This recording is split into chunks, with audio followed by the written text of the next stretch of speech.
go, back again with another video today after yesterday's 1-0 win against Blackpool at Bloomfield Road. We're going to chat about Jack Clarke, future at Sunderland.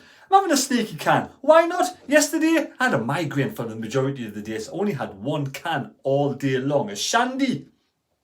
And that was it. So I'm going to have a couple tonight, two max, and enjoy and relax with lovely sunshine outside. But I thought I'd make a video with you lot. After yesterday's result against Blackpool, a good win. Good all-round team performance. I was impressed with how physically fit Sunderland players were. We're going to be off with the team, some of the new players in the team. But I thought the team, the individuals themselves, the ones who've played 90 minutes looked really fit, strong throughout the whole 90 minutes. Dennis Serkin, imagine Serkin with his injuries, lasting 90 minutes and showing the kind of physical presence he did. I think he's booked out a little bit. And also Alan Brown, that for me is a fantastic purchase. Alan Brown, he's shown his experience, his knowledge in the middle of the park, breaking up play, but not just breaking up play, he has an eye for an absolutely amazing pass.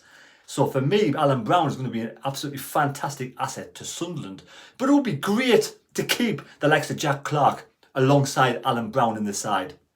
And that 1-0 win against Blackpool yesterday. Yes, they were a league further down than Sunderland, but I thought we dominated the majority of the game. Blackpool did change all of the side almost in the second half, so they were probably fresher and ready to go rather than Sunderland players lasting 90 minutes. But that was a good, real, fantastic pre-season workout for the lads. And I thought if we can keep all these players in the side and bring in two strikers, experienced striker, one quality experienced striker is all we're missing from having a really good side this season.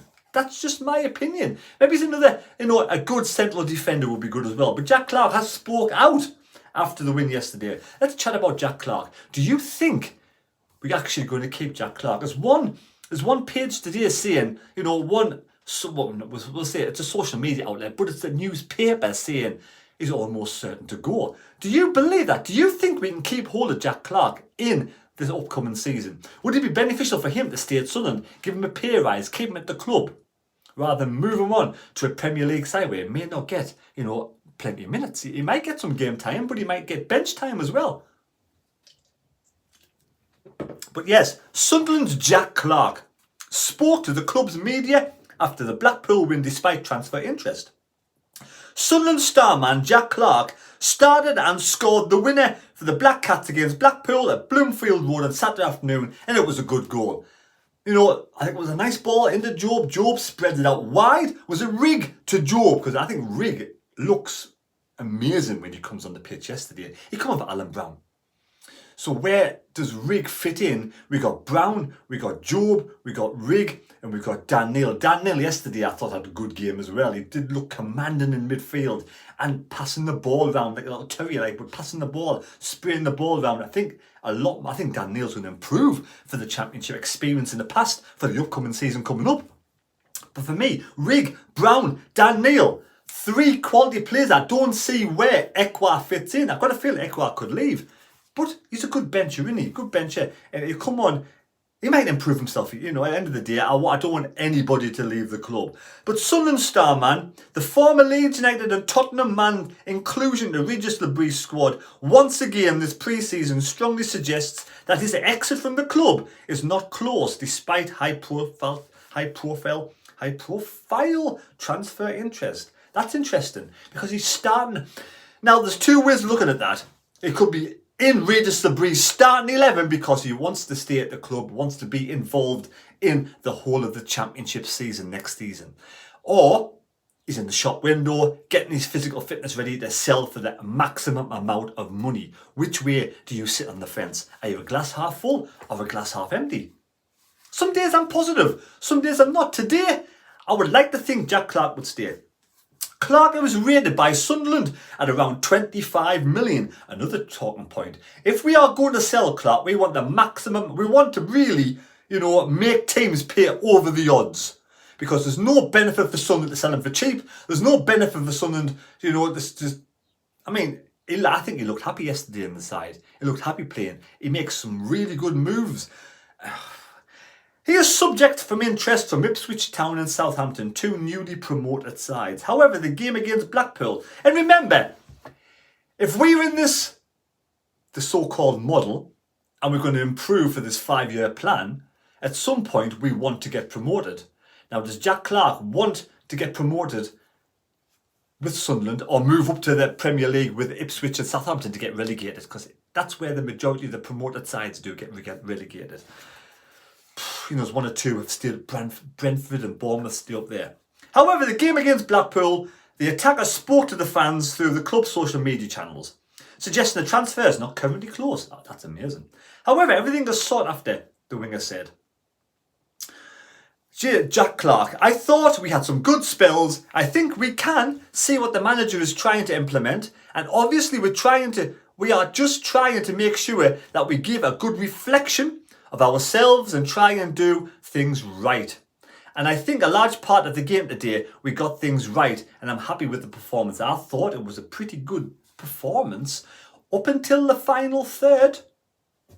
And then the final ball in the box. And just that Johnny on the spot, you know, that Kevin Phillips in the box. That's why, you know, I know it's a $64 million question. I know it's hard to get an experienced quality striker in for peanuts. We're trying to get strikers in on free transfers. A quality 20-goal a season striker. Is it possible to bring in a 20-goal season striker on a free transfer? I find that hard to believe. We've got Alan Brown, there's another one out there that we can do with a striker worth. So there we have it. Right, obviously we're trying to play 90 minutes before the season comes about, and I think the first one's always the hardest. And we've managed to get that out of the way. But it'll be good for us in the long run, and we'll take it in upcoming week.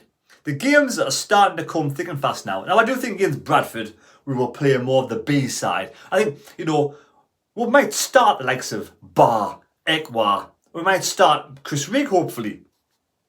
Them sort of players, and you know, I think Chris Rigg is for me is teetering on a first team starter. I think it won't be long before he actually just wins the manager over and he has to start games of football. Now, where does he fit in? Does he fit in Job's position? Now, Job has got to really now work his socks off to keep that, you know, that position for himself. Anyway. In the Championship, they've got 3 games a week, every other week, to be honest, so you've got to be ready to play at all times. And I think next 2 games are obviously going to be different tests. 2 more tests, and I think we'll be ready for the start of the season. That would be good, wouldn't it? So there we have it. Do you think Jack Clarke is going to be here in August at the start of the season? Do you think we can keep him? I'm hoping we can. I'm hoping we can keep all the players. And was yesterday's team your first team? Who would you change from anywhere? Ballard clearly would come in for the likes. Does he come in? Does Ballard? There we go. Unless he was the only one. Adji Alesi was the only one that came off at half time. He had a bit of a niggle, I think, in the side of his leg. I don't know if I forget if it was calf or his thigh, but he had a bit of a niggle, a bit of a pull. So it was precautionary. He took him off precautionary to make sure he was okay and doesn't damage Adji Alesi. Now, who do you start Ballard with at the start of the season? You got Hume, Sirkin, who was the centre back. Luke O'Nien with Ballard. Would you be tempted to start Adji Alesi in there over Luke O'Nien and make Alan Brown the captain? Food for thought. So there we go. Let me know your thoughts down below. Quick video, let you know what's going on. Impressed. I was really impressed with yesterday's performance. I think we'll have more of a B-side against Bradford, and then he'll pick his starting 11 against Marseille, who he feels will start against Cardiff. But the new player, Ian Pavetta, I'm not quite sure how you pronounce his name.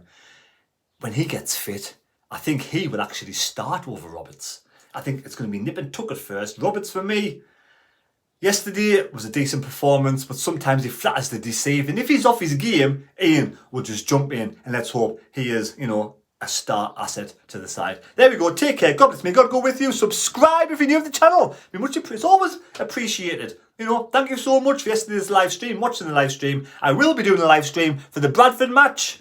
Take care. Cheers, everybody. Going to enjoy this with me tea and enjoy the rest of your weekend. There's not much left of it. The weekend soon flies over, doesn't it? Thank God the migraine's gone. See you later.